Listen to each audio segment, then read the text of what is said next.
Hi everyone, welcome to the Mother's Day MSB softball preview.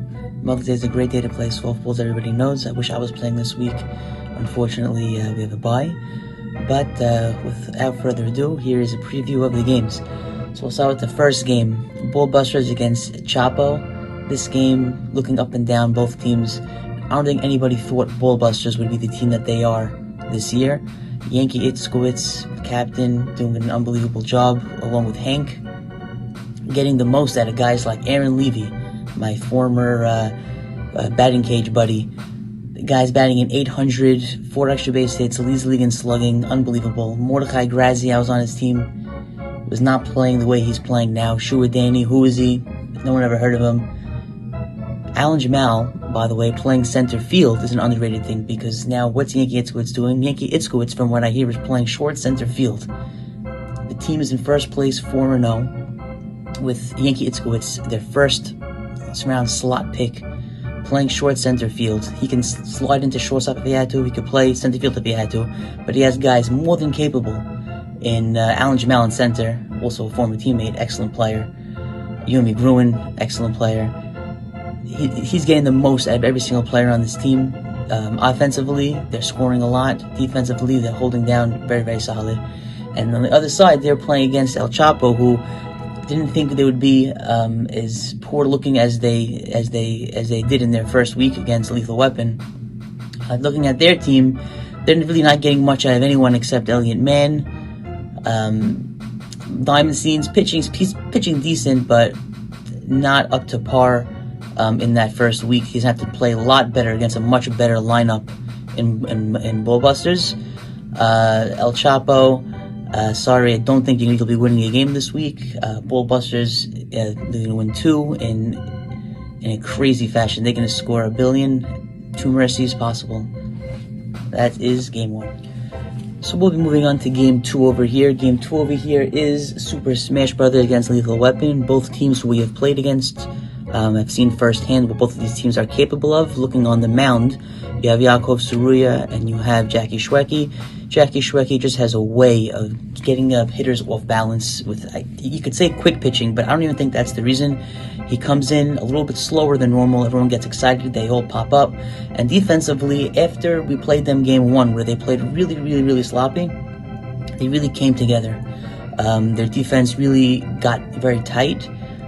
They still lost that game 2 against us. I don't think they're offensively equipped. They have a few hitters. They have David P. Sutton, BB, Bitesh, guys who could hit.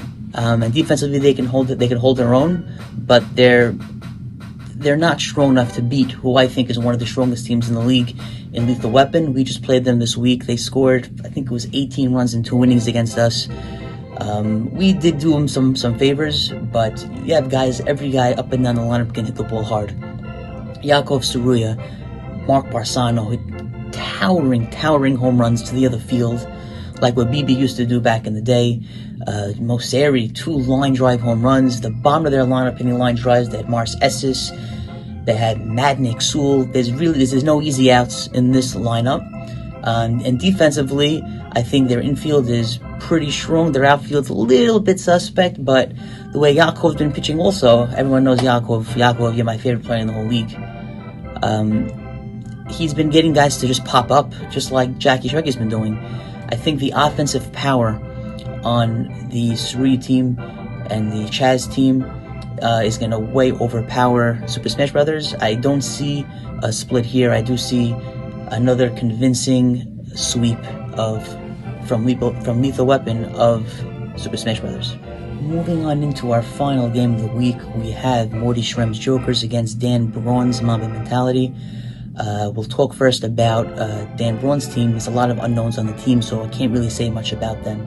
The guys I do know, Joe S., Yonis Faradi, Dan Braun, great core. I know they didn't show this week. They lost 2 games. They only scored 8 runs. But they played against probably the best team in the league right now in the Bullbusters. The only team that can probably beat this Ashkenaz team of unknowns is the only other Ashkenaz captain in Yankee Itzkowitz. So I think we're going to see a lot more out of Mamba Mentality this year than what we saw. They have a lot of pieces, and they'll do very well. On the other side, we have a team that we're a little more familiar with in Morty Shrem's team. Morty Shrem drafting Mark Cohen, who I think is one of the most underrated pitchers in the entire league. When he's on, he's the best pitcher in the league, no doubt. He hasn't been walking guys as much over the last year or so. And he has an insane defense behind him. Morty put together probably one of the strongest infields in the league. And to complement it, he has a very strong outfield.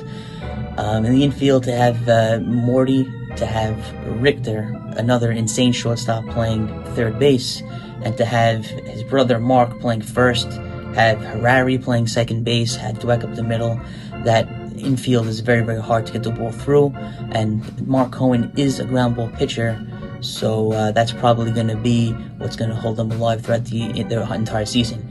The outfield, while not as strong as their infield, still strong with Koenigsberg in center field, and Kurtz, and a few other guys out there holding down the fort in right field. This team will be in every single game. They will not be giving up a lot of runs. Mark Cohen, I think, will be pitching well going forward, as he has over the last few years. This game, to me, is probably going to be the preview of either the play-in game, or this game's going to have implications for that final playoff spot. Look out, both teams got to bring your A games. I do think we're going to get a split. I think Mark Cohen is going to pitch well. I think Dan Braun's going to pitch well, and it's going to be two low-scoring games, and it's ending a split.